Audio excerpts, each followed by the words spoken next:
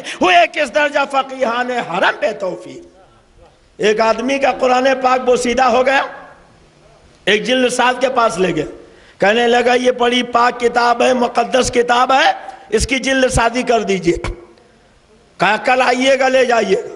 گئے، کہا جلد سازی ہو گئی؟ جی ہاں جناب، میں نے جلد سازی بھی کر دی ہے اور کتاب کی غلطیاں بھی ٹھیک کر دی تھی۔ اب انہوں نے ماتھا پیٹ لیا، قرآن اور غلطیاں، کون سی غلطی آپ نے ٹھیک کی؟ کہا آپ نے کہا تھا یہ بڑی پاک کتاب ہے، بڑی مقدس کتاب ہے، مگر جب میں نے کھولا تو ایک جگہ شیطان کا نام دیکھا، ایک جگہ ابو جہل کا، ابو لہب کا نام دیکھا، ایک جگہ میں نے فرعون کا نام دیکھا، ایک جگہ میں نے حامان کا نام دیکھا، ایک جگہ میں نے قارون کا نام دیکھا۔ تو میں نے سوچا جو پاک کتاب ہے اس میں شیطان کے نام کی کیا ضرورت، اس میں حامان کے نام کی کیا ضرورت، اس میں ابو لہب کے نام کی کیا ضرورت، اس میں قارون کے نام کی کیا ضرورت، اس میں نمرود کے نام کی کیا ضرورت۔ اس لیے جہاں نمرود کا نام لکھا تھا کاٹ کے میں نے وہاں آپ کا نام لکھ دیا، اور جہاں حامان کا نام لکھا تھا آپ کے دادا جان کا نام لکھ دیا، اور جہاں شیطان کا نام لکھا تھا وہاں آپ کے امیر جماعت کا نام لکھ دیا۔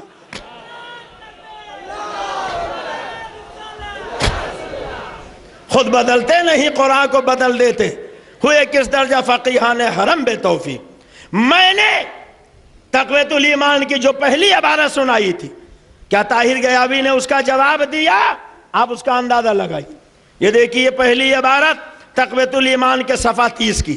جی ہاں، یہ تقویت الایمان وہی ہے جو ندوہ کے کورس میں شامل ہے، جس کو علی میاں نے حاشیہ چڑھا کے ندوہ کے کورس میں شامل کیا۔ اور حضرت نے ابھی فرمایا، مفتی صاحب قبلہ نے، کہ ان کے سورداس وہی کوے والے گنگوہی جی نے فتویٰ دیا کہ اس کتاب کا رکھنا پڑھنا عین ایمان۔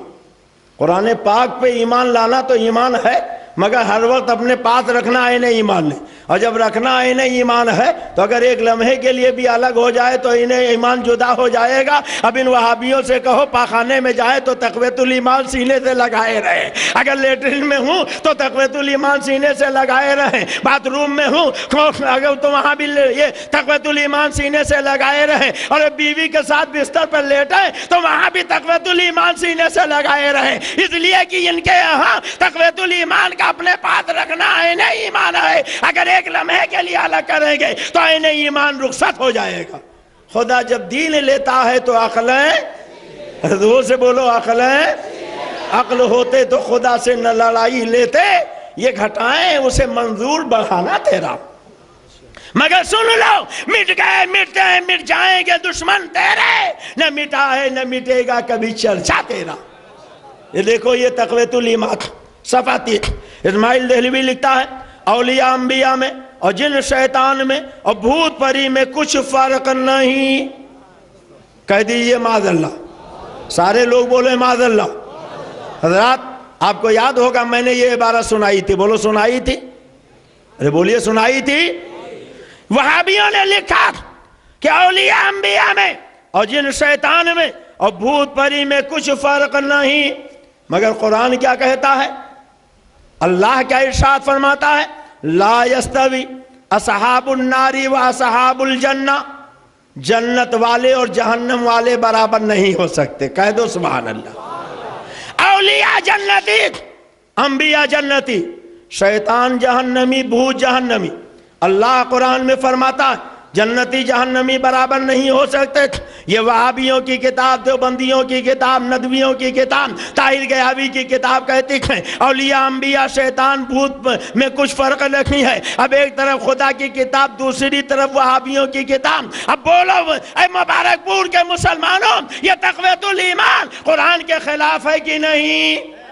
ارے زور سے بولو، زور سے بولو۔ اچھا ایک بات بتاؤ، آپ اپنے نبی کو زندہ مانتے ہو؟ کتنے لوگ مانتے ہیں؟ ذرا ہاتھ اٹھائیے۔ نبی کے ہاتھوں کوثر کا جام پینا چاہتے ہیں؟ اپنے نبی کی شفاعت چاہتے ہیں؟ تو اب ایک بات بتائیے، ان وہابیوں نے آپ کے نبی کو شیطان بھوت کی طرح لکھا، ہاتھ اٹھائے رہیے، شیطان بھوت کی طرح لکھا۔ اب ان وہابیوں سے سلام کرنا چاہیے، ان کے پیچھے نماز پڑھنی چاہیے، ان کے ہاں شادی بیاہ کرنا چاہیے، ان کے ہاں رشتہ ناتا قائم کرنا چاہیے، ان کو اپنی شادی بیاہ میں دعوت کھلانی چاہیے۔ اگر نبی کے ہاتھوں کوثر کا جام پینا ہے، نبی کو زندہ مانتے ہو، تو ان باوقار علماء کو گواہ بنا کر وعدہ کرو وہابیوں نے نبی کو شیطان بھوت کی طرح لکھا ہے، وہابی سے سلام نہیں کریں گے، وہابی کے پیچھے نماز نہیں پڑھیں گے، وہابی کے ہاں شادی بیاہ نہیں کریں گے۔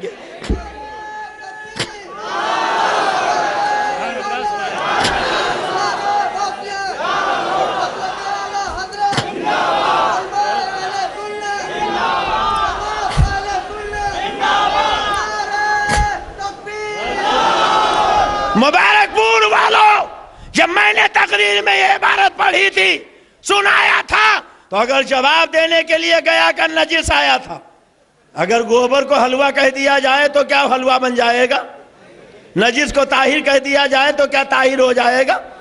تو جب جواب دینے آیا تھا تو اگر نطفے میں فرق نہیں تھا تو اسے کہنا چاہیے ہاں ڈنکے کی چوٹ پر ہم نبی کو معاذ اللہ شیطان بھوت کی طرح مانتے ہیں، مگر جانتا تھا اگر کہہ دیا تو مبارک پور سے واپس جانا نصیب نہ ہوگا، کھوپڑی پہ ایک بار سلامت نہیں رہے گا، اس لیے عافیت اسی میں جانی کہ ادھر ادھر کی بکتے رہو اور لوگوں کو بیوقوف بنا کے نذرانہ لے کر واپس چلے جاؤ، مگر اس عبارت کو ہاتھ نہ لگانا۔ میرا سوال اب بھی باقی ہے، اے مبارک پور کے وہابیوں دیوبندیوں، آپ پوچھو طاہر گیاوی سے کہ کیا نبی کے بارے میں جو عقیدہ کتاب میں لکھا ہے وہ صحیح ہے؟ کیا نبی کو شیطان بھوت کی طرح ماننا چاہیے؟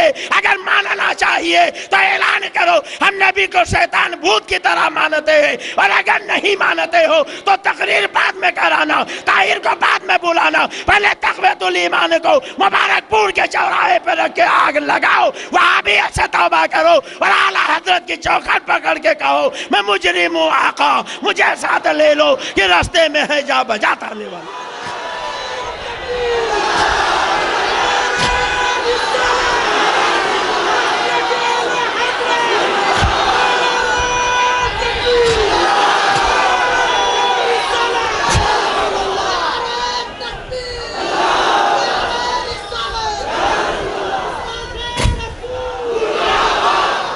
جواب دینے آئے ہو؟ جواب ابھی ہمارے حضرت مفتی صاحب قبلہ نے دیا، کہہ دو سبحان اللہ، ذرا محبت سے کہہ دو سبحان اللہ۔ ادھر ادھر کی پھکڑ بازی جواب نہیں ہوتی۔ چیلنج یہ مناظرہ کیا اشرفیہ والوں کو، ارے اشرفیہ والوں سے کیا مناظرہ کرو گے؟ یہ ان کے دربار سے فیض حاصل کرنے والا ایک بے علم ہے، مگر ابھی جھارکھنڈ میں یہاں کہا تقریر میں کہ میرے جھارکھنڈ میں پیر صاحب آتے، اور شاید ہی کوئی ہفتہ بچتا ہو کہ جس میں جھارکھنڈ میں میری تقریر نہ ہوتی ہو۔ الحمدللہ جھارکھنڈ کے بیشتر شہروں میں چھوٹے چھوٹے دیہاتوں میں نے تقریر کی۔ ہتھگڈا نام کی ایک جگہ ہے، ابھی چند ہی دنوں پہلے تقریر کر کے آیا، بہت تل ملائے سارے وہاں طاہر کے چیلے، اور اس کے بعد جا کے کہا حضرت عبد المصطفیٰ آیا تھا، عیسیٰ عیسیٰ کہہ کے گیا ہے، ہم نے چیلنج مناظرہ کر دیا، اب آپ تاریخ بتائیے۔ وہ لوگ مناظرے کے لیے تیار ہیں، تو جواب دیا، خود بتایا وہاں کے لوگوں نے، کہا میں تقریر کرنے تو جاؤں گا مگر مناظرہ کرنے نہیں جاؤں گا۔ کیوں مناظرہ کرنے نہیں جاؤ گے؟ اس لیے کہ یہاں تو ہم نے جو جو سوالات کی یہ سب ہاتھ نہیں لگائے، اگر ایک آدھ میں ہاتھ لگایا تو ڈنڈی مار دیا۔ کیسے ڈنڈی مارا ابھی انشاءاللہ میں ثابت کروں گا، اور دن کے دوپہر کے طریقے سے اجاگر ہو جائے گا۔ ایک آدمی اس نے ہاتھ لگایا تو وہاں بھی بجائے پوری بات کہنے کے ادھوری بات کہی اور ڈنڈی مار دیا. اور آپ سب انشاءاللہ یقین کرو گے کہ واقعی ڈنڈی مار کے گیا ہے, جواب کسی بات کا نہیں دیا. جواب دے دیا, وہ بیچارے منہ لٹکا کے چلے آئے. سنیوں نے کہا کیا ہوا؟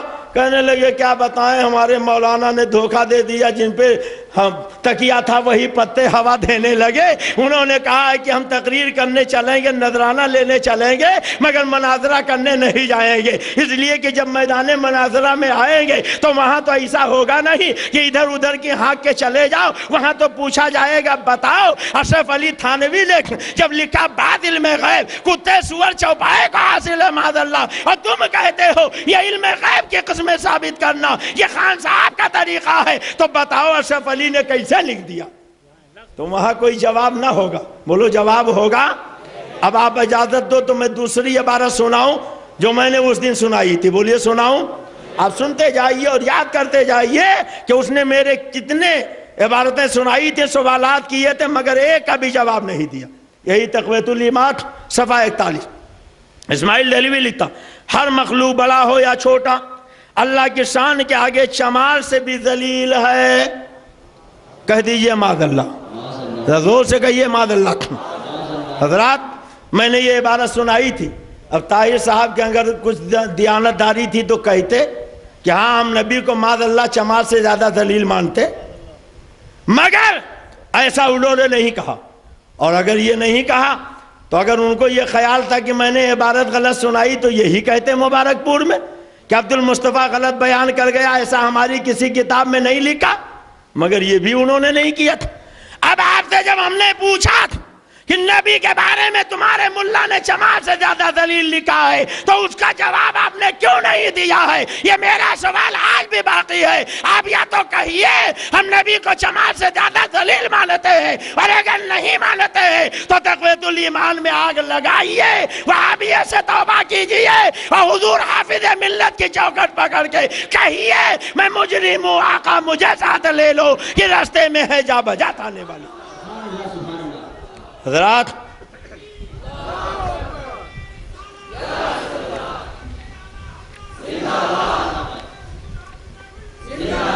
دیکھیے اسی تقویت الایمان کی ایک عبارت اور میں نے سنائی تھی کہ یہ وہابی لکھتا سب انبیاء اولیاء اس کے روبرو ایک ذرے ناچیر سے بھی کمتر ہیں. کہیے معاذ اللہ, زور سے کہیے معاذ اللہ. قرآن کہتا ہے وَلِلَّهِ الْعِزَّةُ وَلِرَسُولِهِ وَلِلْمُؤْمِنِينَ وَلَكِنَّ الْمُنَافِقِينَ لَا يَعْلَمُونَ.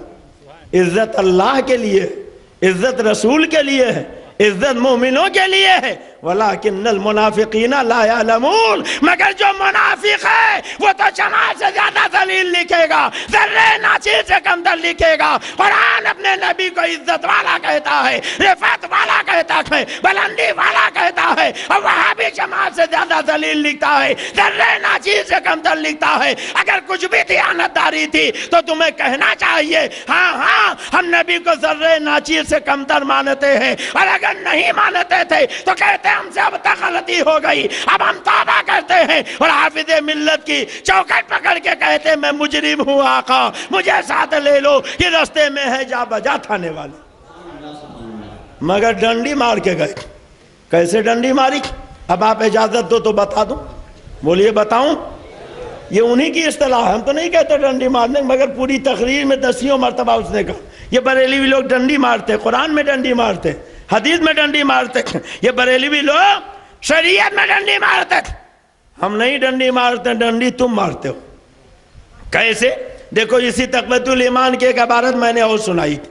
صفحہ 126 پر لکھا کہ سارا کاروبار جہان کا اللہ ہی کے چاہنے سے ہوتا ہے, رسول کے چاہنے سے کچھ نہیں ہوتا. کہہ دیجئے معاذ اللہ.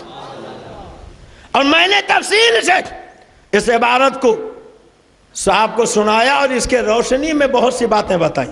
اس میں ایک بات میں نے یہ بھی بتائی تھی کہ ہم کہتے ہیں کہ ہمارا رسول وہ چاہتا ہی نہیں جو اللہ نہ چاہے.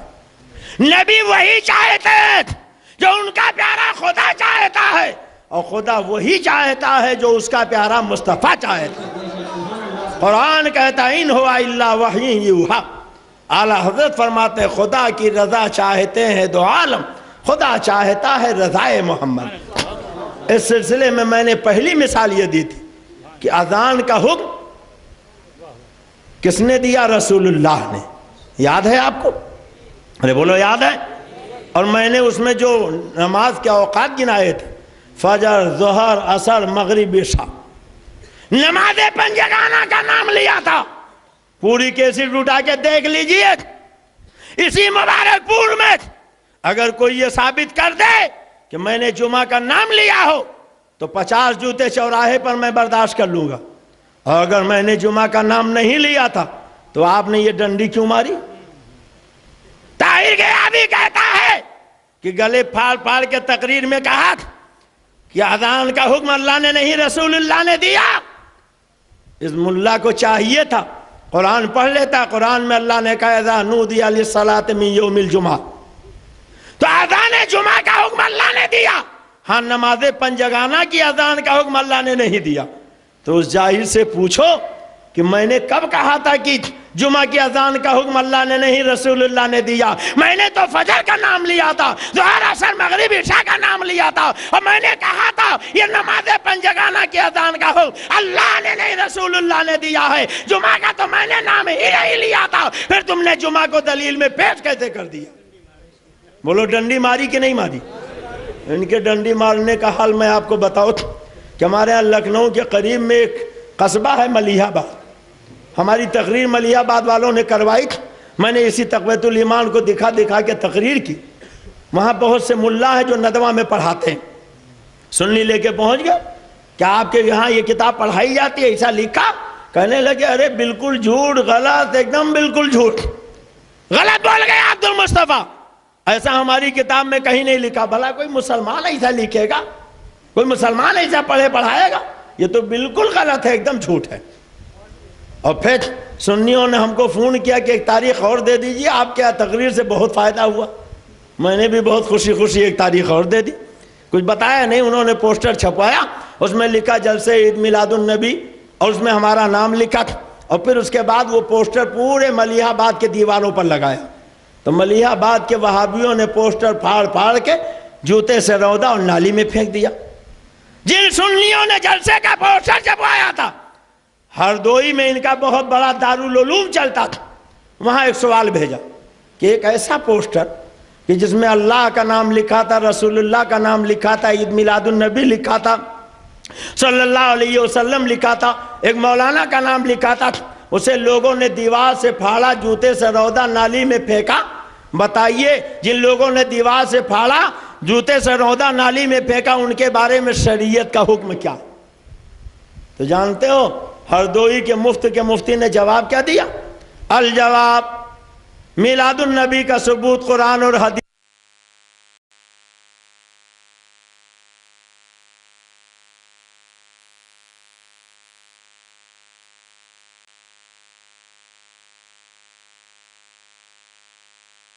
پھوٹے سر۔ ارے میلاد کا ثبوت تم سے کون مانگ رہا تھا؟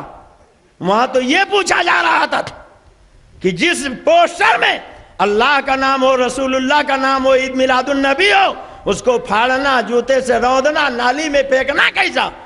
تم یا جائز لکھتے یا ناجائز لکھتے، مگر بجائے اس جواب کے وہ لکھتے ہیں کہ عید میلاد النبی کا ثبوت قرآن اور حدیث میں کہیں نہیں ہے۔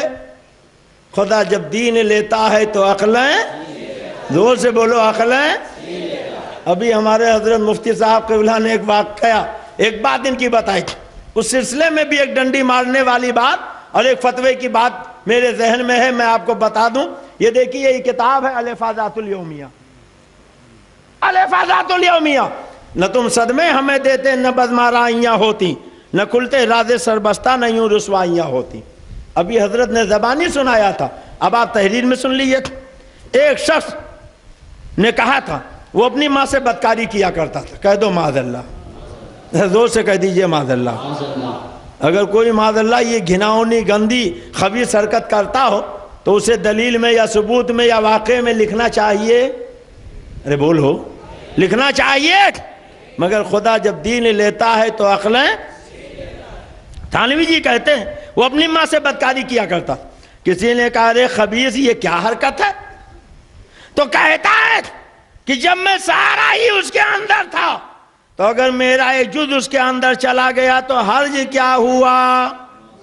معاذ اللہ، زور سے کہیے معاذ اللہ۔ اب تھانوی جی اس پہ آگے حاشیہ جو چڑھاتے ہیں لکھتے ہیں یہ حکم بھی تو عقلیات میں سے ہو سکتا ہے۔ اے مبارک پور والو، تھانوی کی عقل تو یہ ہے کہ ماں سے بدکاری کرو عقل کے مطابق۔ کیا آپ کی عقل میں بھی ماں سے بدکاری کرنا آتا ہے؟ ارے بولو آتا ہے؟ مسلمان تو مسلمان، کسی چوڑے چمار کسی ہندو کسی کے عقل میں آتا ہے؟ زور سے بولیے۔ مگر یہ دیوبندی کی عقل ہے، انہی کی نہیں، ان کے گرو گھنٹال کی عقل ہے۔ یہ جن کو حکیم الامت کہتے ہیں، جنہیں ہم مریض ملت کہتے ہیں، یہ ان کی عقل ہے۔ کہتے ہیں ماں سے بدکاری کرنا یہ حکم بھی تو عقلیات میں سے ہو سکتا ہے۔ آگے لکھتے ہیں ایک شخص گو کھایا کرتا تھا، کہہ دیجئے معاذ اللہ، اور منع کرنے پر کہا کرتا تھا کہ جب یہ میرے ہی اندر تھا تو پھر اگر میرے ہی اندر چلا جائے تو اس میں کیا حرج ہے؟ معاذ اللہ، زور سے کہیے معاذ اللہ۔ اب دیکھو تھانوی جی اس میں جو لکھتے ہیں وہ سنیے، لکھتے ہیں تو ان چیزوں کو عقل کے فتوے سے جائز رکھا جائے گا۔ زور سے کہیے معاذ اللہ۔ ماں سے بدکاری کرنا، گو کھانا دیوبندیوں کے عقل کے فتوے سے جائز ہے۔ یہ ان کے سب سے بڑے مولانا لکھ رہے ہیں، حکیم الامت لکھ رہے ہیں۔ ارے جب جائز ہے تو پھر غیر گھر کی لانے کی ضرورت ہی کیا ہے؟ معاذ اللہ، زور سے کہیے معاذ اللہ۔ خدا جب دین لیتا ہے تو عقلیں، زور سے بولیے عقلیں، بولو یہ آپ کے عقل میں آتا ہے؟ آپ کے عقل میں آتا تھا؟ راجستھان میں قصبہ ہے میرتا سٹی حضرت، میں نے وہاں تقریر کی، یہی عبارت سنا دیا تو بڑی کھلبلی مچ گئی۔ میرتا سٹی والوں نے دارالعلوم دیوبند ایک استفتاء بھیجا تھا کہ الفاظات الیومیہ ملفوظات حکیم الامت مولانا اشرف علی تھانوی میں عبد المصطفیٰ نے بیان کیا کہ لکھا ہے کہ ماں سے بدکاری کرنا اور گو کھانا عقل کے فتوے سے جائز۔ کیا حضرت مولانا اشرف علی تھانوی نے ملفوظات میں یہ فرمایا ہے کہ الفاظات الیومیہ میں یہ عبارت ہے؟ بیچارے صبح و شام ڈاکیا سے پوچھتے رہے، جواب آیا جواب آیا جواب آیا۔ 2 مہینہ بیتنے کے بعد ایک لفافہ آیا، لوگ خوش ہو گئے کہ چلو جواب آ گیا دارالعلوم دیوبند۔ جب اسے کھولا تو اس میں پرچہ نکلا جس میں لکھا ہوا تھا کہ دارالعلوم دیوبند کے دارالفتہ کی زبان اردو ہے، اور چونکہ آپ نے سوال ہندی میں کیا ہے اس لیے اس کا جواب یہاں سے نہیں دیا جائے گا۔ اعلیٰ حضرت کا مقابلہ کرنے چلے، میرے امام کا مقابلہ کرنے چلے ہو؟ پوچھئے حضرت علامہ مفتی عبد المبین صاحب قبلہ متذلہ العالی سے کہ سرکار اعلیٰ حضرت کی زبان میں اردو میں سوال آیا تو اردو میں جواب دیا، فارسی میں سوال آیا تو فارسی میں جواب دیا۔ ارے اگر کسی نے انگریزی میں یا عربی میں سوال کیا تو اس میں بھی جواب دیا۔ ایک ایک وقت میں 500 خطوط آ جاتے تھے اور اعلیٰ حضرت سب کے جوابات لکھواتے چلے جاتے تھے۔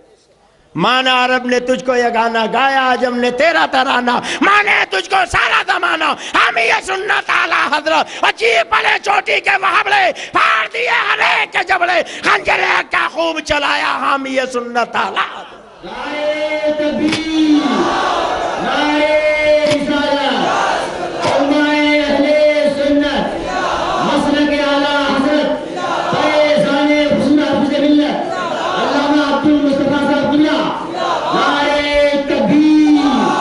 تمہیں شرم نہیں آئی، غیرت نہیں آئی؟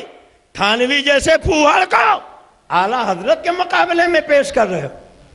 میں نے جو تقریریں کی ہیں کئی عنوانات پر، ایک تقریر کا عنوان ہی ہے دیوبند کا بے حیا مجدد، ایک کیسٹ کا نام ہے دیو کے بندے، ایک کیسٹ کا نام ہے تبلیغی ٹولہ، ایک کیسٹ کا نام ہے تبلیغی جماعت کا آپریشن، ایک کیسٹ کا نام ہے رضا کے شیر کی للکار، اور ایک کیسٹ کا نام ہے وطن کا غدار کون، ایک کیسٹ کا نام ہے کیوں نہیں ہوتے مسلمان ایک۔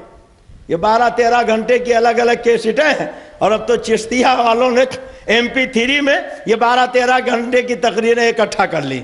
آج میں نہیں لایا، لیکن اب آپ کا جذبہ دیکھ کے میں سوچ رہا ہوں کہ انشاءاللہ یہاں جو کیسٹیں بکتی ہیں کس کے ہاں بکتی ہیں؟ اچھا آپ کے ہاں۔ تو ان کے یہاں بس 2-4 دن میں بھیجوا دوں گا، پھر ان کی ساری کچا چھٹا اور قلعی کھل جائے گی، تابوت میں ایسی کیل ٹوٹ جائے گی کہ کوئی مائی کا لال سر نہیں اٹھا سکتا۔ اعلیٰ حضرت کے مقابلے میں تھانوی کو پیش کرنے چلے، کون اعلیٰ حضرت؟ منور ہو گیا دل الفتح محبوب یزدہ سے، یہ کس نے ذکر چھیڑا آ کے حق بریلی کا؟ فکر عوام کے گھر چھوڑ کے تھیلی آئیں، کور چشموں سے کہو سیدھے بریلی آئیں۔ نوازش عنایت ہے کرم ہے اعلیٰ حضرت کا، پلایا جام ہم کو مصطفیٰ پیارے کی الفت کا، پڑا خطبہ زمین پر سرور دی کی امامت کا، تو اے افلاق پر چرچا جناب اعلیٰ حضرت کا۔ الجامعۃ الاشرفیہ کو چیلنج کرنے چلے ہو، دیکھو روزانہ ایک نہیں سینکڑوں استفتاء آتے، اردو میں، ہندی میں، انگریزی میں، عربی میں، فارسی میں۔ کوئی مائی کا لال یہ ثابت کرے کہ اشرفیہ سے جواب گیا ہو کہ یہاں کے دارالافتاء کی زبان اردو ہے، آپ نے عربی میں سوال کیا جواب نہیں دیا جائے گا، انگریزی میں سوال کیا جواب نہیں دیا جائے گا، ہندی میں سوال کیا جواب نہیں دیا جائے گا۔ میں پوچھتا ہوں طاہر گیاوی سے، اگر کوئی ایسا ہو کہ جہاں کوئی ہندی کے سوا کچھ نہ جانتا ہو تو کیا اسے دین سیکھنے کا حق نہیں ہے؟ کیا شریعت کی بات جاننے کا حق نہیں ہے؟ یہ کیسا تمہارا دارالافتاء ہے کہ جہاں 2 مہینے کے بعد جواب لکھا جاتا ہے؟ ہمارے دارالافتاء کی زبان اردو ہے، آپ نے سوال ہندی میں کیا ہے، اس لیے ہم جواب نہیں دیں گے، اگر جواب چاہتے ہو تو اردو میں بھیجو۔ راجستھان کے لوگوں نے کسی اردو دا کو تلاش کیا، پھر اردو میں سوال لکھوایا، پھر بھیجا، پھر 2.5 مہینے کے بعد جواب آیا، تو جانتے ہو کیا جواب آیا؟ وہی ڈنڈی مارنے والا جواب۔ الجواب، یہ خبیث عبارت حفظ الایمان میں کہیں نہیں ہے۔ نہیں سمجھے آپ؟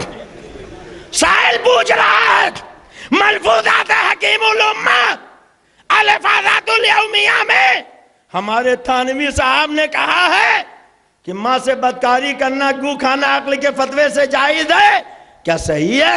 تو ان کو لکھنا چاہیے ہاں صحیح ہے یا غلط ہے۔ ارے جھوٹ ہی لکھتا کہ لکھ دیتے غلط ہے، مگر نہ صحیح نہ غلط، انہوں نے سوچا نہ رہے بانس نہ بجے بانسری، انہوں نے جڑتے لکھ دیا کہ یہ مکروہ خبیث عبارت حفظ الایمان میں کہیں نہیں ہے۔ ارے مفت کے مفتیوں، حفظ الایمان کے بارے میں پوچھا ہی کس نے تھا؟ پوچھا تو ملفوظات حکیم الامت کے بارے میں تھا۔ پتا چلا ڈنڈی مارنا خالی طاہر گیاوی کی عادت نہیں ہے، پورے دیوبندیوں کی عادت ہے، ہمیشہ ڈنڈی مارا کرتے تھے۔ تو اگر مبارک پور میں ڈنڈی مار گیا تو کوئی نئی بات تھوڑے کی ہے، ڈنڈی مارتا کہتا ہے جمعہ کی اذان کا حکم قرآن میں ہے، ہاں البتہ نماز پنجگانہ کی اذان کا حکم رسول اللہ نے دیا۔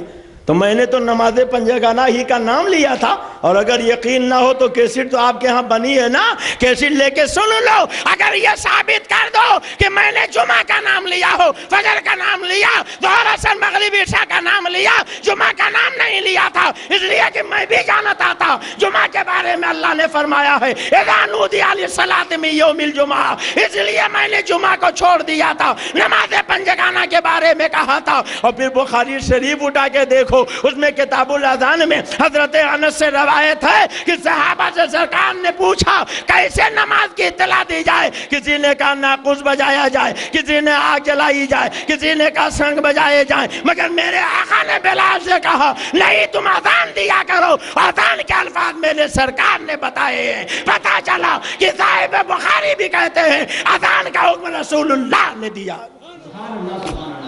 تو جو میں نے کہا تھا وہی تو صاحب امام بخاری نے کہا، وہی تو کتاب الاذان میں ہے۔ پھر یہ ڈنڈی مارنے والا آیا، ڈنڈی مار کے چلا گیا، لوگ بغلیں بجا رہے ہیں کہ ہمارے حضرت جی نے بہت اچھا کیا، بہت اچھا کیا۔ میں نے ایک اخبار دکھایا تھا، میں نے یہ بتایا تھا کہ سرکار دو عالم کی ماں حضرت آمنہ کی قبر ان وہابیوں نے کھودی، اور خالی کھودی نہیں، کھود کے مٹی کا تیل چھڑک کے آگ لگا دیا۔ یہ نئی دنیا 26 مارچ سے 1 اپریل 2007 کا شمارہ۔ کہتا ہے کہ چاہیے بتاؤ صدیق اکبر نے چادر چڑھائی، فاروق اعظم نے چادر چڑھائی، عثمان غنی نے چادر چڑھائی، مولا علی نے چادر چڑھائی، رسول اللہ نے کسی نبی کی میلاد منائی؟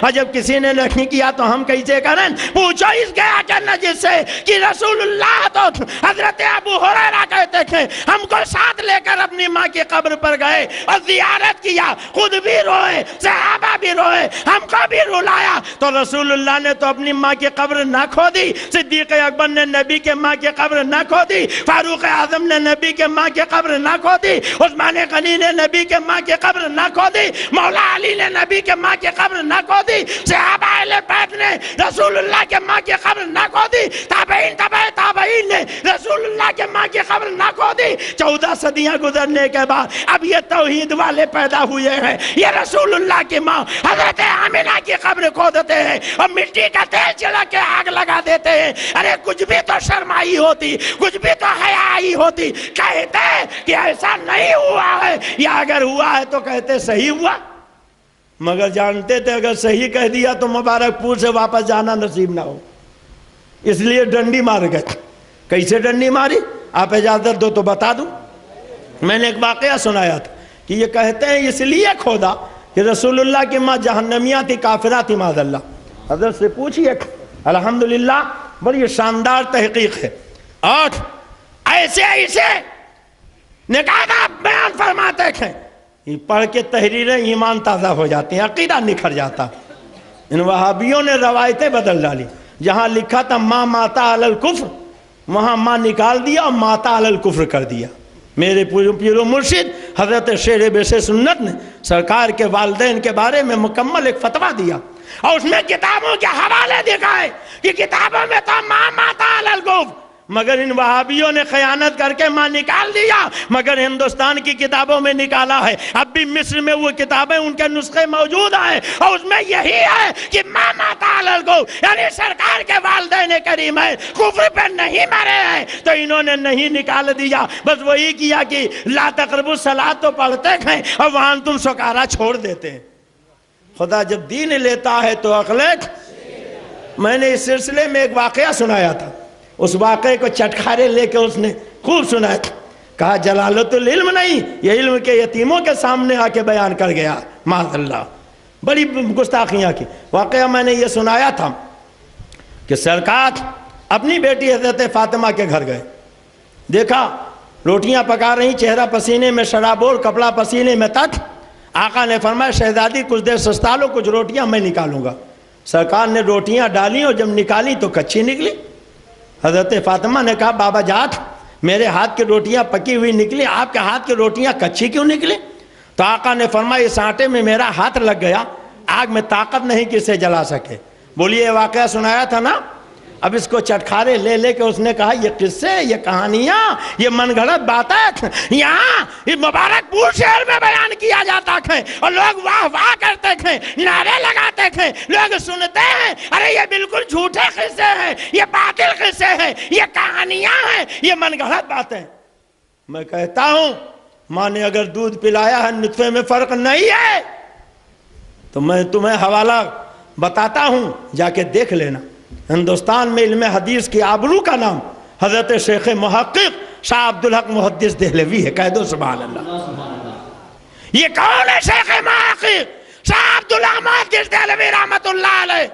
یہ وہی ہے جن کے فیضان کرم سے آج پورے ہندوستان میں حدیث کا درس دیا جاتا، چاہے وہ دیوبند ہو یا ندوہ، بریلی شریف ہو یا الجامعۃ الاشرفیہ۔ یہی وجہ ہے کہ جھوٹے ہی صحیح ندوہ دیوبند والے بھی کہتے تھے کہ شیخ محقق کو ہم مانتے، حضرت شاہ عبدالحق محدث دہلوی کو ہم مانتے۔ سنو، حضرت شاہ عبدالحق محدث دہلوی محدث علی الاطلاق، کہہ دو سبحان اللہ۔ اپنی کتاب مدارج النبوہ 2 جلد اور فتح مکہ کے بیان میں یہ پورا واقعہ اسی طریقے سے بیان فرماتے، سبحان اللہ۔ اگر میں نے مبارک پور میں بیان کر دیا، تم نے کہا یہ غلط ہے، کہانی ہے، قصہ ہے، جھوٹ ہے، تو پھر تمہارے ندوہ میں بھی مدارج النبوت رکھی ہے، دیوبند میں بھی مدارج النبوت رکھی ہے. تو اگر یہاں بیان کرنا قصہ کہانی جھوٹ ہے تو پھر جا کے وہاں سے بھی تم وہ مدارج النبوت کو نکالو اور جو لوگ پڑھتے پڑھاتے تھے ان کو قصہ کہانی کہنے والا کہو. اور میں نے دودھ پلایا ہے تو حضرت شیخ پہ حکم لگاؤ. میں نے اپنی طرف سے کچھ نہیں کہا، میں نے وہی کہا ہے جو ہمارے امام اور تم بھی جن کو ماننے کا دعویٰ کرتے ہو حضرت شیخ محقق نے مدارج النبوت میں لکھا ہے. اب بولو مسلمانوں، اس سے بڑا ثبوت چاہیے؟ اب اتنا ثبوت ہونے کے بعد بھی وہ ڈنڈی مار کر چلا گیا. ارے بولیے، ڈنڈی مارا کہ نہیں مارا تھا؟ کیسے کیسے ڈنڈی مارتا؟ شفاعت کی حدیث بیان کرتا ہے تو ڈنڈی اس میں بھی مارتا.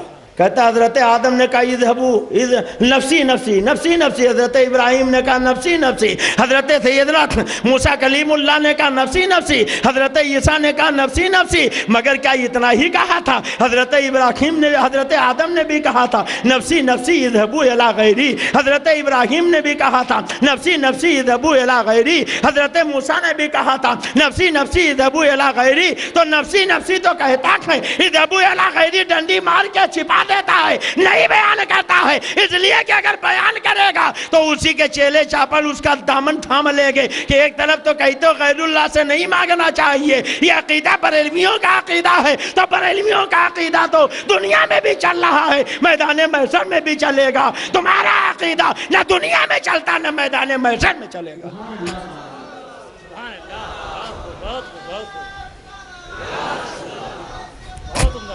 کیا ہوا بھیا؟ ختم کر دیں؟ کیا ختم کر دیتے؟ اچھا دیر سے بیٹھے، ضرورت سے جا رہا ہے. آپ لوگوں کو کوئی ضرورت تو نہیں ہے؟ ارے بولیے، یہ ڈنڈی مارا کہ نہیں مارا؟ کیسے کیسے ڈنڈی مارتا؟ کہتا ہدہد آیا تو ہدہد نے حضرت سلیمان نے جب پوچھا کہاں تھا تو اس نے کہا کہ میں نے وہ چیز دیکھی ہے جو آپ نے نہیں دیکھی، جو آپ نے نہیں دیکھی. تو کیا یہ کہنے سے یہ بات ثابت ہو گئی کہ ان کو علم بھی نہیں ہے؟ تم نے ہدہد کا کلمہ پڑھا ہوگا، ہم نے نبی کا کلمہ پڑھا. کہہ دو سبحان اللہ. ہدہد نے کہا میں وہ دیکھ کے آیا ہوں جو آپ نے نہ دیکھی.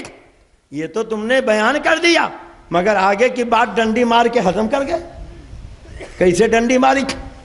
اتنے ہی بیان کر کے کیوں چھوڑ دیا؟ افتؤمنون ببعض الکتاب وتکفرون ببعض. بعض آیتوں پر ایمان لاتے، بعض کا انکار کرتے تھے. حضرت سلیمان علیہ السلام سے جب ہدہد نے ساری بات بتائی، انہوں نے خط لکھا، ملکہ نے خط پڑھا تو تحفے بھیجے، حضرت سلیمان نے لوٹا دیا. ملکہ نے کہا کہ واقعی اللہ کا نبی ہے، پیغمبر ہے، ایمان لانا چاہیے. چلی، اور جب چلی تو حضرت سلیمان فرماتے ہیں ملکہ آ رہی، تم میں کوئی ایسا ہے جو ملکہ کا تخت یہاں لے آئے؟ ملکہ تو ملک سبا سے چلی تھی. اگر حضرت سلیمان کو علم غیب نہیں تھا تو انہوں نے جان کیسے لیا؟ ہدہد نے اگر کہہ دیا کہ میں نے وہ دیکھا جو آپ نے نہ دیکھا تو اس سے تو تم نے ڈنڈی مار کے یہ ثابت کرنا چاہا کہ حضرت سلیمان کو غیب کا علم نہیں تھا. مگر جب ملکہ ملک سبا سے چلی، حضرت سلیمان یہیں سے بیٹھے دیکھ رہے، اس کو ڈنڈی مار کے الگ کر گئے. حضرت سلیمان کہتے ہیں ہے کوئی جو ملکہ کا تخت لے آئے؟ تو قال عفریت من الجن، ایک جن کہتا. کیا کہتا تھا؟ اب مجھے اجازت دیجیے، میں آپ کا دربار برخاست ہونے سے پہلے لے آؤں گا. یہ جن کہہ رہا. حضرت سلیمان فرماتے ہیں وہ تو بالکل قریب آ گئی، تقریباً 3 کلومیٹر کا فاصلہ. اور دربار تو دوپہر تک چلتا، تم نے تو بہت ٹائم لے لیا تھا، کیا اس سے زیادہ جلدی کوئی لا سکتا؟ تو قرآن ہی میں ہے کہ ایک عالم کتاب حضرت سلیمان کے امتی اٹھ کے کھڑے ہوئے. ہدہد کی بات کو دلیل بنانے والوں، حضرت سلیمان کے ولی عالم کتاب حضرت عاصم بن برقیہ فرماتے ہیں انا آتیک بہی قبل ان یرتد الیک طرفہ. اے اللہ کے نبی، آپ مجھے اجازت دیجئے، میں پلک جھپکنے سے پہلے لے آؤں گا. ارے کہہ دو سبحان اللہ، سب مل کے کہہ دو سبحان اللہ. اب ہدہد کی بات تو بتائی، مگر حضرت سلیمان کے ولی کی بات بولو، ڈنڈی مار نے بتائی. ارے بولیے بتائی. اب ڈنڈی مارا کہ نہیں مارا؟ قرآن میں ڈنڈی مار رہا، شریعت میں ڈنڈی مار رہا، حدیث میں ڈنڈی مار رہا. ایک بات تو بتاتا کہ ہدہد نے کہا میں نے وہ دیکھا جو آپ نے نہیں دیکھا. اور یہاں ڈنڈی مار دیا کہ حضرت سلیمان کے ولی کہتے ہیں میں پلک جھپکنے سے پہلے لے آؤں گا۔ ارے جب سلیمان علیہ السلام کو معاذ اللہ علم نہیں تو پھر ان کے امتی کو علم کیسے ہو گیا کہ وہ تخت ہے کہاں، کیسا ہے، کتنا بڑا ہے، اور پھر وہ لائیں گے کیسے؟ اگر لانا ہے تو علم ہونا ضروری ہے۔ پتہ چلا قرآن سے ثابت ہو گیا کہ حضرت سلیمان تو نبی ہے۔ ارے ان کے امتی ولی کا حال یہ ہے، انہیں علم ہے کہ ملکہ کہاں رہتی ہے، اس کا تخت کہاں ہے، اور پلک جھپکنے سے پہلے وہ لا بھی سکتے۔ تو جب قرآن سے امتی کا علم ثابت ہو گیا تو پھر نبی کے علم میں کوئی شبہ رہ گیا تھا؟ مگر یہ ڈنڈی مار گیا۔ ارے بولو ڈنڈی مارا کہ نہیں مارا؟ یہ تو ہمیشہ کے ڈنڈی مارے۔ کیسے ڈنڈی مارا؟ آپ تو ان کی نماز دیکھتے ہو، روزہ دیکھتے ہو، کہتے صاحب ہم تو عبادت کرنے والے، یہ جلوس نکالنے والے، جلسے کرنے والے، عید میلاد النبی کی 12ویں منانے والے۔ کانپور میں، لکھنؤ میں، بمبئی میں جہاں عید میلاد النبی کا جلوس نکلتا سب یہی لوگ آگے آگے بڑھ کے قیادت کرتے ہیں۔ تو اگر سب ناجائز ہے، حرام ہے، شرک و بدعت ہے، تو یہ مبارک پور میں ڈنڈی مارا ہے، وہاں کیوں نہیں جا کے ڈنڈی مارتے؟ فتویٰ لگا اپنے ملاؤں پر۔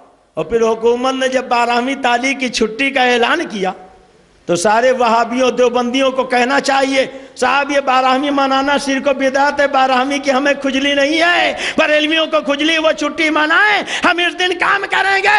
اگر تم ڈرائیور ہو تو جا کے روڈ ویز میں گاڑی چلاؤ اور ٹرین چلاؤ، اور اگر تم کچھ نہیں کر پاتے ہو تو جا کے سڑک پہ جھاڑو لگاؤ، جا کے ریل کی پٹریاں صاف کرو، اس لیے کہ 12ویں کے دن چھٹی منانا تمہارے نزدیک شرک و بدعت ناجائز حرام ہے۔ نہ صدیق اکبر نے منائی، نہ فاروق اعظم نے منائی، نہ عثمان غنی نے منائی، نہ مولا علی نے منائی، تو اے دیوبندیوں تم کیوں چھٹی مناتے ہو؟ اے وہابیوں تم کیوں چھٹی مناتے ہو؟ اب اگر نطفہ صحیح ہے تو کیسے 12ویں ربیع الاول کی تاریخ میں چھٹی منانا چھوڑ دو؟ تمہیں چاہیے اس دن ڈنڈی نہ مارو بلکہ 12ویں کے دن کام کیا کرو۔ مدح صحابہ کا جلوس نکالا اور وہ سب ان کے ہاں جائز ہو، بس ناجائز اگر ہے تو خالی عید میلاد النبی۔ میں نے تقریر میں یہ بھی کہا تھا کہ دیوبند کے 100 سال ہو گئے تھے تو دیوبند کا 100 سالہ جشن منایا تھا، اس کو بھی ہاتھ نہیں لگایا، ڈنڈی مار گئے، اس لیے کہ منایا تھا۔ اور اندرا گاندھی کو بلایا، ایک ناری کو بلا کے سب ٹکٹکی باندھ کے دیکھ رہے ہیں۔ کسی اخبار نے ہیڈنگ لگائی تھی ساڑی اوپر داڑھی نیچے، اور بالکل صحیح لگایا تھا۔ بلڈ والوں نے ہیڈنگ لگائی تھی دیوبند کا 100 سالہ جشن یا کمبھ کا میلہ۔ ان کی داڑیاں تو نیچے ہمیشہ ہی رہتی ہیں، انہی کی کیا ان کے گرو گھنٹالوں کی نیچے رہتی۔ میں بتانا نہیں چاہتا تھا، بولنا نہیں چاہتا تھا، مگر مفتی صاحب کہتے نہیں بتائیے۔ اور پھر ظاہر ہے کہ شیشے کے گھر میں بیٹھ کے پتھر ہیں پھینکتے، دیواریں آہنی پہ حماقت تو دیکھیے۔ شیشے کے محل میں رہ کر آہنی محل والوں کو پتھر پھینک رہے ہو، میرے اعلیٰ حضرت پہ کیچڑ اچھالتے ہو۔ یہ دیکھو اشرف السوانح، کون سی کتاب ہے؟ تھانوی جی کے حالات کی کتاب، صفحہ ہے 28۔ لکھتے ہیں تھانوی جی کے مرید تھے، ایک بار اس کو محبت کے جوش میں حضرت والا سے بہت جھجکتے، جملہ سنیے، اور شرماتے ہوئے دبی زبان سے عرض کیا۔ یاد رکھیے گا، جھجکتے ہوئے، شرماتے ہوئے، دبی زبان سے، ایک ایک جملے کو ذہن میں رکھیے گا۔ اگر جھجکنے کی بات نہیں تھی تو جھجکے کیوں؟ شرمانے کی بات نہیں تھی تو شرمائے کیوں؟ اگر ڈنکے کی چوٹ پہ بولنے والی بات تھی تو دبی زبان میں کیوں عرض کیا؟ پتہ چلا دال میں کچھ نہ کچھ کالا، اسی لیے جھجکتے ہوئے، شرماتے ہوئے، دبی زبان سے عرض کیا۔ کیا عرض کیا؟ کہ حضرات ایک بہت ہی بیہودہ خیال۔ کیسا خیال؟ ارے کچھ بولیے، آپ سوچ رہے ہوں کہ مرغا آپ نے کھایا ہم کیوں بولا؟ یہی سوچ رہے ہیں نا؟ تو یقین مانے کہ ابھی ہم نے بھی کچھ نہیں کھایا، خالی مٹھائی کھا کے پانی پیا، چائے پیے، ہم بول رہے ہیں آپ بھی بولیے۔ کہتے ہیں ایک بہت ہی بیہودہ خیال دل میں بار بار آتا ہے، جس کو ظاہر کرتے ہوئے بھی نہایت شرم دامنگیر ہوتی ہے۔ خیال بیہودہ ہے، بیان کرتے ہوئے شرم دامنگیر ہوتی اور جرات نہیں پڑتی۔ اب دیکھو، حضرت والا اس وقت نماز کے لیے اپنی سہدری سے اٹھ کر مسجد کے اندر تشریف لے جا رہے تھے۔ اچھا مبارک پور والو، آپ بتاؤ جب نماز کے لیے آپ جاتے ہو تو کلمہ پڑھتے ہوئے درود شریف پڑھتے ہوئے ذکر کرتے ہوئے جاتے ہو کہ نہیں؟ ارے بولو جاتے ہو نا؟ اگر کوئی بیہودہ خیال دل میں آ جائے تو اسے دل میں جماتے ہو کہ جھٹک کے پھینک دیتے ہو؟ ارے بولو نکالتے ہو نا؟ مگر مرید کہتا کہ خیال بیہودہ ہے، شرمناک بات ہے، ظاہر کہتے ہوئے شرم معلوم ہوتی ہے، جرات نہیں پڑتی، تو ان کو ڈانٹنا چاہیے، بیہودے، جب بیہودہ خیال ہے، شرم کی بات ہے، تو میں نماز کے لیے جا رہا ہوں، یہی وقت ملا تھا تجھے؟ چپ بدتمیز کہیں کے، بولنا مت۔ بولو کہنا چاہیے کہ نہیں؟ مگر دل میں لڈو پھوٹنے لگا تھا، خوش ہو گئے، خوش ہو گئے، بڑی مسرت ہو گئی۔ دیکھیے کیسے کہتے ہیں، حضرت والا اس وقت نماز کے لیے اپنی سہدری سے اٹھ کر مسجد کے اندر تشریف لے جا رہے تھے، فرمایا کہیے کہیے معاذ اللہ، زور سے کہیے معاذ اللہ۔ فاتحہ دلائیں تو اچھے کھانے پر دلائیں، وہ اچھا کھانا غریبوں کو کھانے کو مل جائے۔ تو اعلیٰ حضرت کو فکر ہے تو غریبوں کی، اور ان کے حکیم الامت کو فکر ہے تو اپنی بیگم کی۔ کہتے ہیں ایک ایک روپیہ ماہواری متعین کر دیجئے تو ہمارے بیگم کی عمر کٹ جائے گی۔ دیکھیے کیسا بیہودہ خیال، کہتا کہیے کہیے، اپنی طرف سے نہیں کہہ رہا ہوں، 2 مرتبہ لکھا ہے، کہیے کہیے۔ اب بولو مبارک پور والو، جب خیال بیہودہ تھا، شرم کی بات تھی، وہ جھجک رہا تھا، شرما رہا تھا، تو انہیں ڈانٹنا چاہیے کہ لڈو پھوٹ کے یہ کہنا چاہیے کہیے کہیے؟ ارے بولیے ڈانٹنا چاہیے کہ نہیں ڈانٹنا چاہیے؟ مگر ڈانٹا نہیں، کہتے کہیے کہیے۔ اور جب انہوں نے مرید نے دیکھا حضرت خود ہی باتیں کھل گئی، سراپا شوق بن گئے، تو اس کا بھی حوصلہ بڑھا۔ لکھتے ہیں آحقر نے غائر شرم سے سر جھکائے ہوئے عرض کیا، کیا عرض کیا؟ کہ میرے دل میں بار بار یہ خیال آتا ہے، بار بار یہ خیال آتا تھا، کیا خیال؟ کہ کاش میں عورت ہوتا۔ معاذ اللہ، زور سے کہہ دیجئے معاذ اللہ۔ اچھا یہ بتاؤ، آپ کو اللہ نے مرد بنایا، آپ کے دل میں عورت بننے کا خیال کبھی آیا؟ کسی کے دل میں آیا ہو تو ہاتھ اٹھا دے۔ کوئی اس میں عورت بننا چاہتا تو ہاتھ اٹھا دے۔ اچھا جو نہیں بننا چاہتے ذرا وہ ہاتھ اٹھا لے۔ ماشاءاللہ کوئی نہیں بننا چاہتا، مگر یہ تھانوی صاحب ہے، ان کے مرید ہیں۔ نہ تم صدمے ہمیں دیتے، نہ بدمارائیاں ہوتی، نہ کھلتے رازے سربستہ، نہ یوں رسوائیاں ہوتی۔ ابھی تو آپریشن ہو رہا، اگر پھر آئے تو اب کی آپریشن نہیں ہوگا بلکہ پوسٹ مارٹم ہو جائے گا۔ پوسٹ مارٹم چھوڑ کے جا رہا ہوں۔ آج لوگ آتے ہیں کہتے ہیں صاحب ایسی بات مت کیجئے جس سے اشتعال بڑھ جائے۔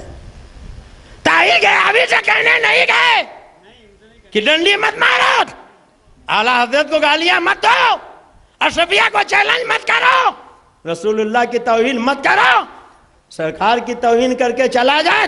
اور اگر ہم اس کی گستاخیوں کو عوام کے سامنے رکھیں تو ہمارے اوپر پہلا لگایا جاتا۔ آپ سمجھ بوجھ کے سیرت بیان کیجئے، جواب آج نہ دیجئے گا، پھر کبھی دے دیجئے گا۔ بولو مسلمانوں، یہ انصاف کی بات ہے کہ بے انصافی کی؟ ارے بولیے، ارے انصاف کی بات ہے؟ سرکار کو توہین کریں، یہ چمار سے زیادہ دلیل لکھیں، مرکل مٹی میں ملنے والا لکھیں، اور ان سے کہا جائے کہ ان کو کچھ مت کہیے، آپ سیرت خالی بیان کیجئے۔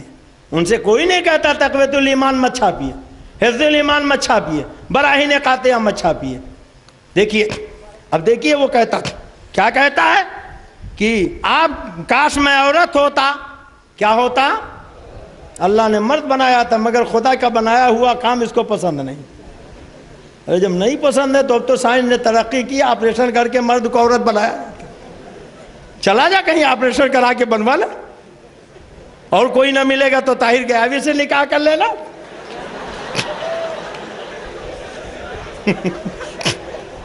لکھتا ہے کاش میں عورت ہوتا، اور خالی عورت نہیں، آگے سنیے، اور حضور کے نکاح میں داڑھی والا داڑھی والی، دولہا بھی داڑھی والا دلہن بھی داڑھی والی۔ خدا جب دین لیتا ہے تو عقلیں، زور سے بولو عقلیں، اگر میں کوئی بھی غلط بات کہوں تو آپ ان سے کہیے گا اپنے طاہر غیابی کو بلاؤ، اگر غلط ثابت کر دو تو عبد المصطفیٰ اسی مبارک پور میں اپنے دونوں ہاتھ کٹوا لے گا۔ ادھر آؤ پیارے، ہنر آزمائے تو تیر آزمام، جگر آزمائے، مگر یقین ہے نہ خنجر اٹھے گا نہ تلوار تم سے، یہ بازو میرے آزمائے ہوئے ہیں۔ حضرات دیکھیے، مرید کہتا کاش میں عورت ہوتا، حضور کے نکاح میں ہوتا، معاذ اللہ، کہہ دیجئے معاذ اللہ۔ اس اظہار محبت پر اب بولو، تھانوی کو ناراض ہونا چاہیے کہ نہیں؟ بولیے، ڈانٹنا چاہیے کہ نہیں ڈانٹنا چاہیے؟ ارے بولو، ڈانٹنا چاہیے نا، مگر ڈانٹنے کے بجائے دیکھیے ڈنڈی کیسے مارتا تھا۔ اس اظہار محبت پر حضرت والا غایت درجہ مسرور ہو کر، معمولی نہیں، غایت درجہ مسرور ہو کر بے اختیار ہنسنے لگے، ٹھٹھا مار کر، قہقہا مار کر، اور خالی ہنسے نہیں، یہ فرماتے ہوئے مسجد کے اندر تشریف لے گئے۔ کیا فرماتے ہوئے؟ یہ آپ کی محبت ہے، ثواب ملے گا، ثواب ملے گا انشاءاللہ۔ کہہ دو معاذ اللہ، خدا جب دین لیتا ہے تو عقلیں، زور سے بولو عقلیں، زور سے بولو عقلیں، گر ہمی مفتیو ہمی ملا، کار افتاء کا تمام خواہد شد۔ یہی فتویٰ ہے کہ نماز کو جا رہے ہو، مرید روک کے اس وقت بھی دل نہیں مان رہا۔ خانقاہ میں جو ہوتا ہے وہ تو میں بیان ہی نہیں کر رہا ہوں، وہ تو جب آپریشن کے بعد پوسٹ مارٹم ہوگا تب کے لیے باقی رکھ رہا ہوں۔ جی ہاں، تو ثواب بانٹ رہے ہیں۔ جب ثواب ہے تو پھر کیا کیا کرتے ہوں گے، اب یہ تو آپ اندازہ اسی سے لگا لیجئے، بتانے کی ضرورت نہیں۔ اعلیٰ حضرت نے 12 کھانے کی فرمائش کر دی تو نانی مر گئی، کھجلی ہونے لگی، اور تمہارے ملا کا حال کیا ہے یہ دیکھو۔ نہ تم صدمے ہمیں دیتے، نہ بدمارائیاں ہوتی، نہ کھلتے ارادے سربستہ، نہ یوں رسوائیاں ہوتی۔ سنا دوں کہ چھوڑ دوں؟ اچھا یہ بتائیے، یہ کتاب چھاپی گئی پڑھنے کے لیے کہ چھپانے کے لیے؟ پڑھنے کے لیے نا، تو اگر ہم پڑھتے ہیں تو انہیں خوش ہونا چاہیے نا۔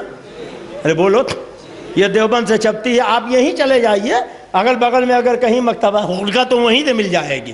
تو جب آپ کے مبارک پور میں یہ کتاب بیچی جاتی ہے تو پڑھنے ہی کے لیے تو بیچی جاتی ہے نا، تو خالی گھر کی کوٹھری میں پڑھا جائے یا محفل میں بھی پڑھا جائے؟ جب پڑھنے کے لیے بیچی جا رہی تو چاہے گھر میں پڑھو، چاہے میدان میں پڑھو، چاہے محفل میں پڑھو، چاہے تاریکی میں پڑھو، چاہے روشنی میں پڑھو۔ بولو، پڑھنا کوئی جرم ہے؟ اگر پڑھنا جرم ہے تو چھاپنا ارے پہلے جرم ہے۔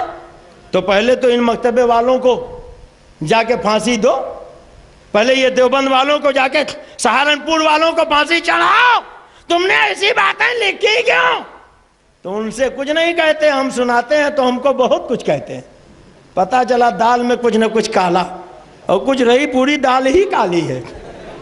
کیسے کالی؟ آپ اجازت دیجئے تو سنا دوں؟ سنا دوں کہ چھوڑ دوں؟ سننا چاہتے ہیں؟ کتنے لوگ سننا چاہتے ہیں؟ ذرا ہاتھ اٹھائیے۔ اچھا ماشاءاللہ سب سننا چاہتے ہیں۔ اچھا مجھ سے لوگوں نے بتایا تھا کہ 12-1 بجے سے زیادہ مبارک پور والے نہیں بیٹھتے، مگر 12 بھی بجا، 1 بھی بجا، اب 1:30 بجنے والے ہیں، تو ایسا تو نہیں کہ آپ اٹھ کے چلے جائیں گے۔ سناؤں؟ دیکھیے صاحب، یہی کتاب ہے تذکرۃ الخلیل۔ جی ہاں، وہی اشرف، وہی خلیل احمد امبیٹوی جنہوں نے لکھا شیطان کا علم رسول سے زیادہ ہے، معاذ اللہ۔ زور سے کہہ دیجئے معاذ اللہ۔ کہتے ہیں شیطان کو رسول اللہ سے زیادہ علم۔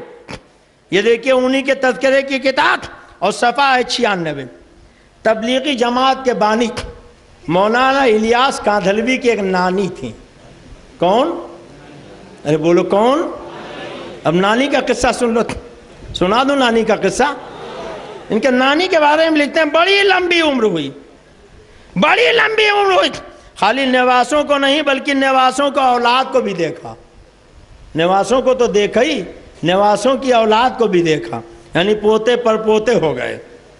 آخری عمر آئی تو اندھی ہو گئی، چلنے پھرنے سے معذور ہو گئی، اور موت کے مرض میں 3 سال تک بستر پر پڑی رہی۔ کتنے دن تک بستر پہ پڑی رہی؟ زور سے بولیے۔ یہی اصل چیز ہے، اس کو یاد رکھیے گا۔ کتنے سال تک؟ 3 سال تک۔ اور لکھتے ہیں کہ 3 سال بیماری میں پڑی رہی مگر ذکر کرتی رہی، تفصیل سے لکھا ہے۔ آگے لکھتے ہیں جس مریض کو 3 سال مرض اس حال میں اس طرح گزرے، یعنی ڈائریا ہو گیا تھا، ہیضہ ہو گیا تھا، کالرا ہو گیا تھا، دست پہ دست، دست پہ دست، پیخانے پہ پیخانہ، پیخانے پہ پیخانہ، اور 1-2 دن نہیں، کتنے دن تک؟ زور سے بولیے، کتنے دن تک؟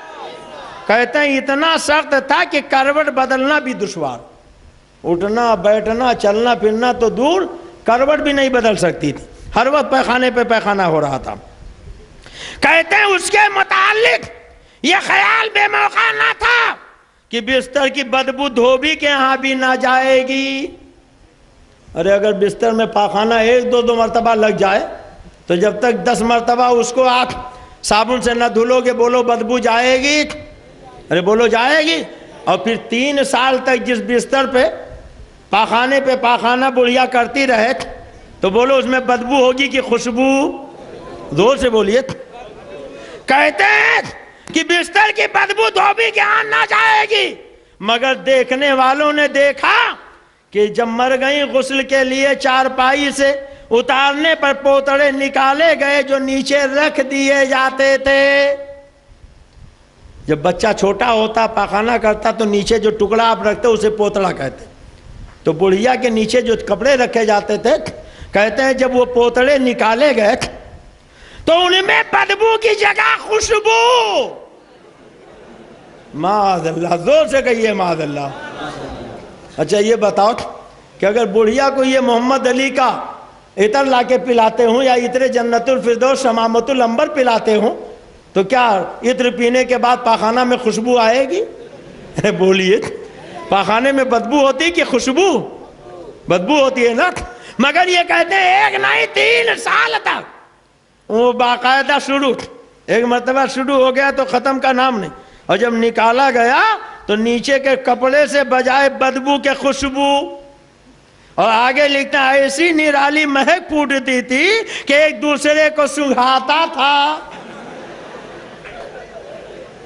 اتنی خوشبو کہ سب کی مسامے جا معطر ہو رہی، سب نانی کا پوتڑا لیا، رے لے تو بھی تو سونگو، گیا سے آئے ہو آپ بھی تو سونگ لو، حضرت آپ بھی تو سونگو، کتنی خوشبو آ رہی ہے، آخا کیسی خوشبو ہے۔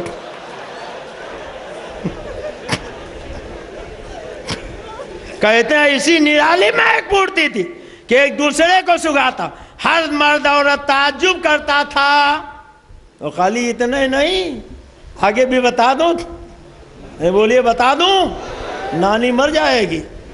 لکھتے ہیں کہ ہر مرد عورت تعجب کرتا تھا، چنانچہ بغیر دھلوائے ان کو تبرک بنا کے رکھ لیا گیا۔ جو نانی جس پہ 3 سال تک پاخانہ کرتے رہی، اس پوتڑے کو دھلوایا بھی نہیں، سب نے سونگا، سب کو سنگایا، اور بغیر دھلوائے اسے تبرک بنا کے سب نے رکھ لیا۔ خدا جب دین لیتا ہے تو عقلت، زور سے بولو عقلت۔ شیشے کے گھر میں بیٹھ کے پتھر پھینکتے، دیواریں آہنی پہ حماقت تو دیکھیے، شرم نہیں آتی تمہیں بولتے ہوئے؟ کہیں اگر چلو پر پانی ملے تو جا کے ڈوب مرو۔ تم نے تو ایسی باتیں اپنی کتابوں میں لکھ دی کہ اگر بیان کر دی جائے تو کوئی بدعقیدہ تمہیں منہ دکھانے کے لائق نہ رہے گا، مگر پھر بھی ہیں گدھے کی طریقے سے چیختے ہیں، چنگھاڑتے ہیں اور ڈھیٹو ڈھیٹو کر کے چلے جاتے ہیں۔ خدا جب دین لیتا ہے تو عقلت، زور سے بولیے عقلت۔ آپ ان کا نماز دیکھتے ہو، روزہ دیکھتے ہو، حج دیکھتے ہو، زکوٰۃ دیتے ہو، کیسی نماز پڑھتے ہیں؟ دیکھو یہی ہے تذکرۃ الخلیل۔ میں یہ سب باتیں بیان نہیں کرتا ہوں، مگر اب چونکہ انہوں نے چھیڑ دیا تھا تو اب چھوڑ دیا جائے، یہ بھی اچھا نہیں ہے۔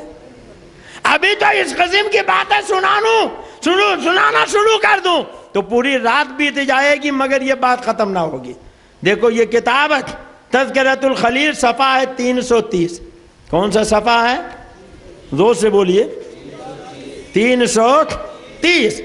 کہتے ہیں ان کے مولوی خلیل احمد امبیٹوی ایک مرتبہ ریل کے سفر میں تھے، وضو کر رہے تھے، تو کسی مسلمان نے ان کو وضو کرتے ہوئے دیکھا، سوچا ہم بھی وضو کر لیں، نماز پڑھ لیں، لوٹا مانگا. اور جب لوٹا مانگا تو آپ نے فرمایا میں آپ کو کہاں کہاں تلاش کرتا پھروں گا. یہ کہہ کر آپ نے لوٹا تپائی کے نیچے رکھ دیا اور نماز کی نیت باندھ لی. لوٹا نہیں دیا تھا، نماز کے لیے وضو کے لیے مانگا تھا. بولو اگر کوئی مسلمان آپ سے وضو کے لیے لوٹا مانگے تو آپ دیں گے کہ نہیں دیں گے؟ ارے بولو دیں گے کہ نہیں دیں گے؟ مگر ان کے سب سے بڑے مولانا تھا، جھڑک دیا، نہیں نہیں میں تمہیں کہاں ڈھونڈوں گا.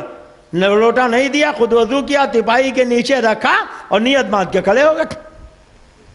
نماز شروع کر دی. تپائی کے نیچے جب انہوں نے نماز شروع کر دی، اس نے دیکھا نماز شروع ہو گئی تو تپائی کے نیچے سے لوٹا اٹھایا. وہ بھی بڑا شاطر تھا، انہی کی صحبت کرتا تھا نا. سوچا اگر ایسے نہیں دیا تو اب تو حضرت جی نماز پڑھ رہے ہیں. وہ ان کے فریب میں تھا کہ بہت پہنچے ہوئے حضرت ہیں، خشوع خضوع سے نماز پڑھ رہے ہوں گے، اگر میں لوٹا لے جاؤں گا تو انہیں پتہ کیا چلے گا. مگر کتنی خشوع خضوع سے نماز پڑھتے ہیں. اب یہ دیکھ لو، لکھتے ہیں کہ اس نے جیسے ہی لوٹا اٹھایا تو آپ نے نیت توڑا اور ان کا ہاتھ پکڑ لیا کہ یہ کیا بے عنوانی ہے. کہاں کی نماز کیسی عبادت، جٹ سے نیت توڑی اور دوڑا کے ہاتھ پکڑ لیا. میں نے سنا تھا ایک آدمی پاخانہ کرنے گیا تو ایک شخص آیا اور اس نے حضرت جی کا لوٹا اٹھایا، بھاگنا شروع کر دیا. بڑے جلالی تھے، جب دیکھا لوٹا لے کے دوڑ رہا تو پیچھے پیچھے لوٹا چھیننے کے لیے دوڑے. اب یہ جتنا پیچھے دوڑے وہ اور آگے دوڑے، یہاں تک کہ جب انہیں تاؤ آیا انہوں نے کہا اچھا دیوبند کا رہنے والا تھا، میں اتنا بڑا پہلوان تم مجھ سے آگے بڑھ رہا. تو یہ اس سے اتنا تیز دوڑے کہ کئی میل آگے نکل گئے. پیجامہ بھی چھوڑ دیا تھا، ننگے ہی دوڑے تھے اور لوٹا بھول گئے. تو ان کا بھی یاد کہ نماز پڑھ رہے ہیں، مگر جیسے ہی اس نے لوٹا اٹھایا تو کہا کہ نماز کیسی عبادت، جڑتے لوٹا نماز توڑی اور دوڑ کے پکڑ لیا اور کہا یہ کیا بے عنوانی ہے. اب آپ ذرا سوچئے اور بتائیے کہ نماز کے لیے لوٹا توڑ دیتے ہیں. ایسے لوگوں کی عبادت کو آپ عبادت کہو گے؟ ارے بولو.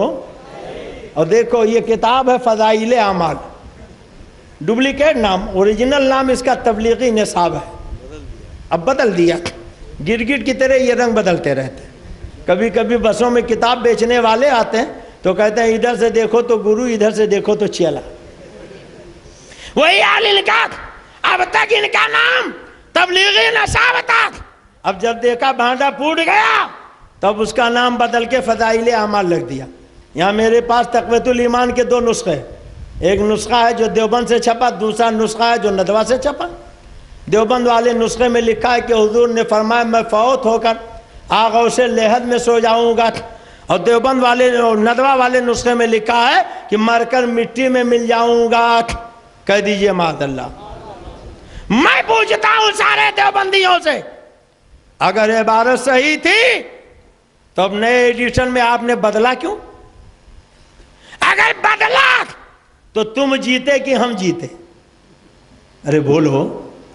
اگر غلط نہیں تھا تو بدلنے کی ضرورت کیا؟ اور بدلا تو گویا بتا دیا کہ عبارت غلط تھی، اور جب غلط مان لیا تو ہم جیت گئے تم ہار گئے.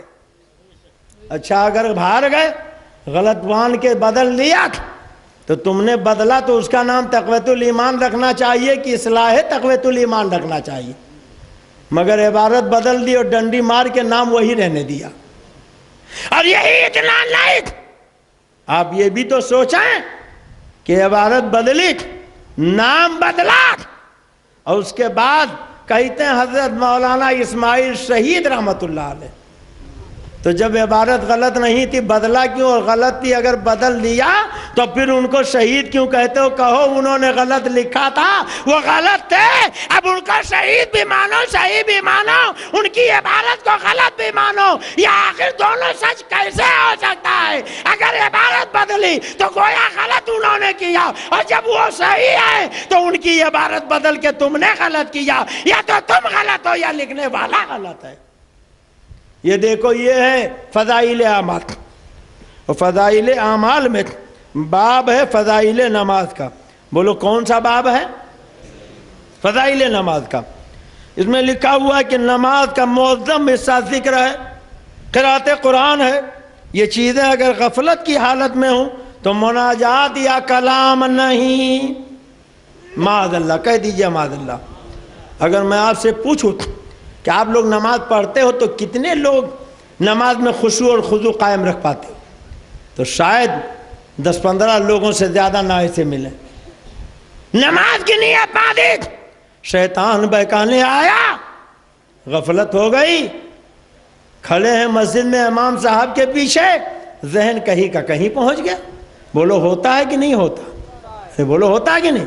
اچھا، اگر غفلت میں نماز پڑھو، قرآن پڑھو، تو جو قرآن خشوع خضوع باقی نہ رہ سکے غفلت میں پڑھ لیا جائے تو کیا معاذ اللہ وہ قرآن نہیں رہے گا؟ ارے بولو رہے گا کہ نہیں؟ قرآن اللہ کا کلام ہے، چاہے غفلت سے پڑھو یا خشوع خضوع سے، قرآن قرآن ہی ہے. قرآن کا پڑھنا ہے عبادت، چھونا ہے عبادت، دیکھنا ہے عبادت، سننا ہے عبادت. بولو ہے کہ نہیں؟ مگر یہ وہابیوں کا گرو گھنٹال لکھتا اگر خشوع خضوع باقی نہ رہے، غفلت میں قرآن پڑھا جائے تو مناجات یا کلام نہیں، ایسے ہی ہیں جیسے بخار کی حالت میں ہذیان و بکواس ہوتی ہے. معاذ اللہ، زور سے کہیے معاذ اللہ. جب آدمی کو ٹائیفائیڈ ہو جاتا ہے، سرسام ہو جاتا ہے تو وہ الفول بکتا ہے جس کے کوئی معنی نہیں ہوتے، تو کہتا ہے ایسے ہی اگر کوئی غفلت میں قرآن پڑھے تو وہ قرآن نہیں بلکہ ہذیان و بکواس ہو جائے گا. اب بولو مبارک پور والو، جو قرآن کا ہذیان و بکواس کہے وہ مسلمان ہوگا کہ بے ایمان؟ زور سے بولیے، زور سے بولیے.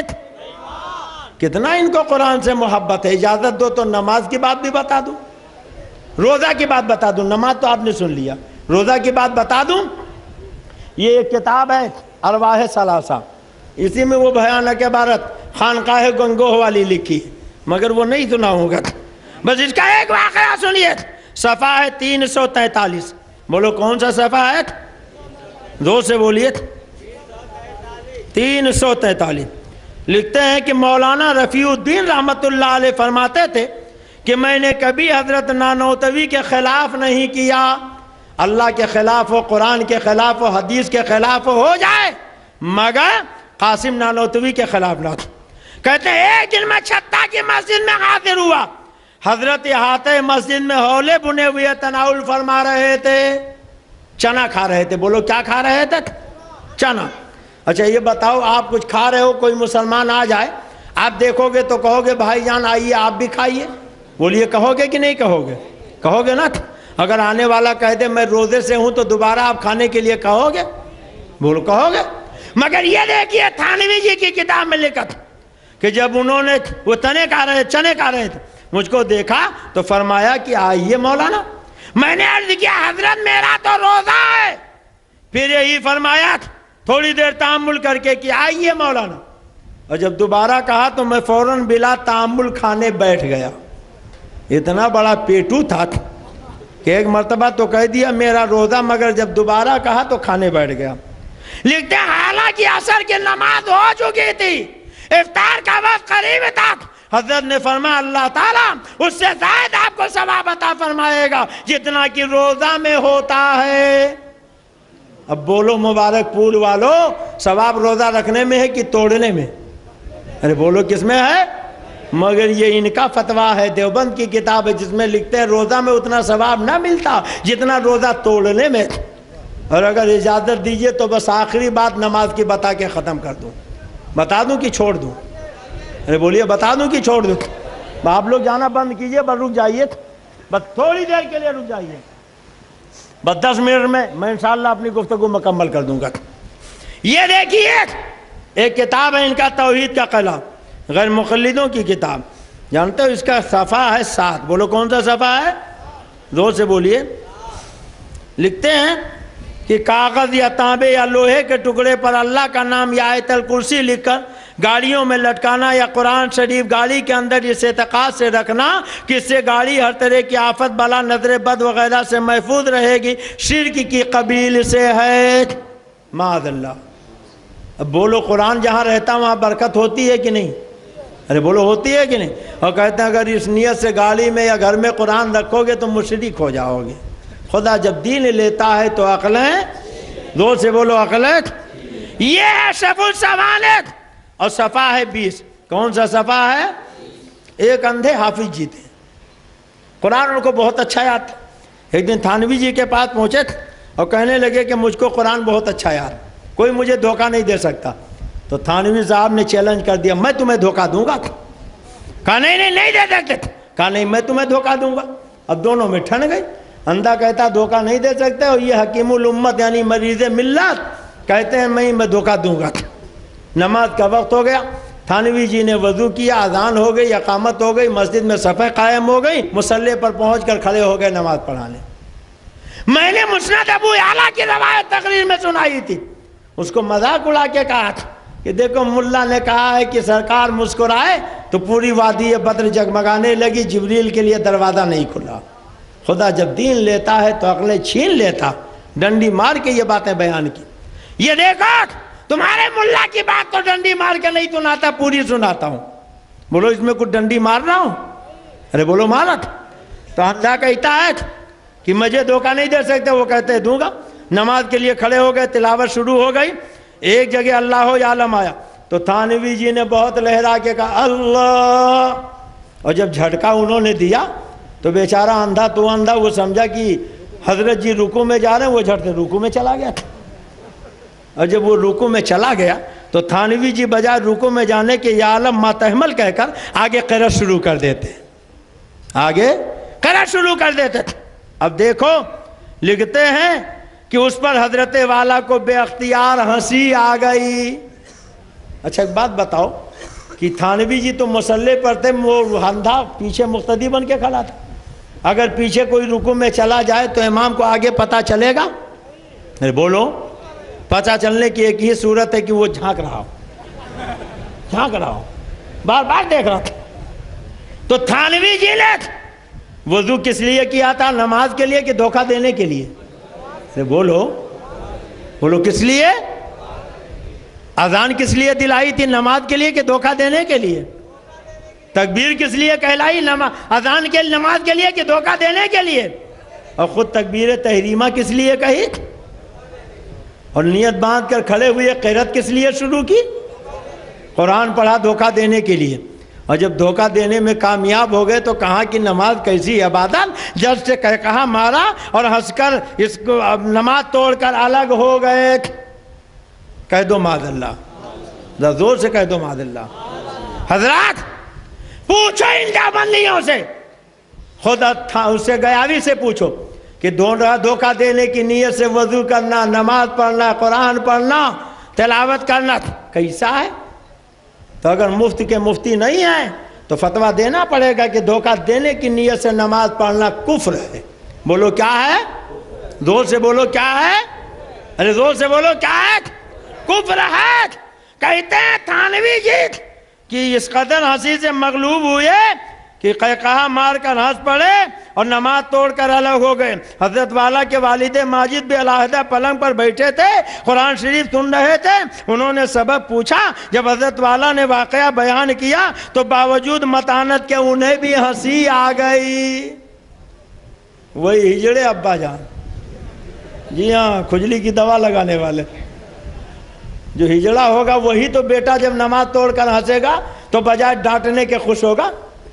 اگر مرد ہوگا تو بولو خوش ہوگا کہ ڈانٹے گا؟ ارے بولو، زور سے بولو۔ ڈانٹنا چاہیے کہ خوش ہونا چاہیے؟ مگر کھجلی کی دوا لگا کے وہ تو ہجڑے ہو گئے تھے، تو اب ڈانٹتے کہتے لکھتے ہیں کہ وہ بھی بہت خوش ہو گئے۔ واہ رے میرے بیٹے، کیا تو نے تیر مار دیا، اندھے میں اندھیرے کو بڑی دور کی سوجھی۔ خدا جب دین لیتا ہے تو عقلیں ہمیں کہنے دو، کل اندھے حافظ جی کو دھوکہ دینے کے لیے تم نے نماز پڑھی تھی اور آج پوری امت کو دھوکہ دینے کے لیے نماز پڑھتے ہو۔ جبھی تو اعلیٰ حضرت سرکار فرماتے ہیں شہد دکھائے زہر پلائے، قاتل جائن شوہر کش، کس مردار پہ تو للچایا دنیا دیکھی بھالی ہے۔ حضرات کہتا ہے کہ معیشت تباہ ہو جائے گی۔ عید میلاد النبی سال میں ایک دن منایا جاتا، بولو ایک دن منایا جاتا نا، یہ اجتماع روزانہ نگر نگر، ڈگر ڈگر، قریہ قریہ، شہر شہر، گاؤں گاؤں، جدھر دیکھو جماعتیوں کو لیے چلے جا رہے ہیں، ٹولی کی ٹولی چلی جا رہی۔ ہم اگر ایک دن اپنے آقا کی میلاد منائیں تو معیشت تباہ ہو جائے، اور تم کاروبار بند کرا کے نوجوانوں کو جمع پھانس کے لے جاؤ، اجتماع کراؤ، وہ مسجد میں کراؤ، اور پھر بھی ہمیں کہتے ہو کہ یہ معیشت تنگ کر رہے ہیں، کاروبار چوپٹ کر رہے ہیں۔ خدا جب دین لیتا ہے تو عقلیں، اللہ تعالیٰ اسے گندے عقیدے والوں سے ہمیں دور رہنے کی توفیق عطا فرمائے۔ وقت زیادہ ہو گیا ہے، کتابیں تو ابھی آدھی میں نے نکالی تھی، آدھی یوں ہی رکھی ہوئی ہے، اور پھر انشاءاللہ آئندہ کبھی اگر ان لوگوں نے چھیڑا تو ہم چھوڑیں گے نہیں۔ بولیے چھوڑیں گے؟ بغیر سلام پڑھے کوئی مت جائیے گا۔ جتنے سنی ہیں وہ اپنے آقا کا صلاۃ و سلام پڑھ کے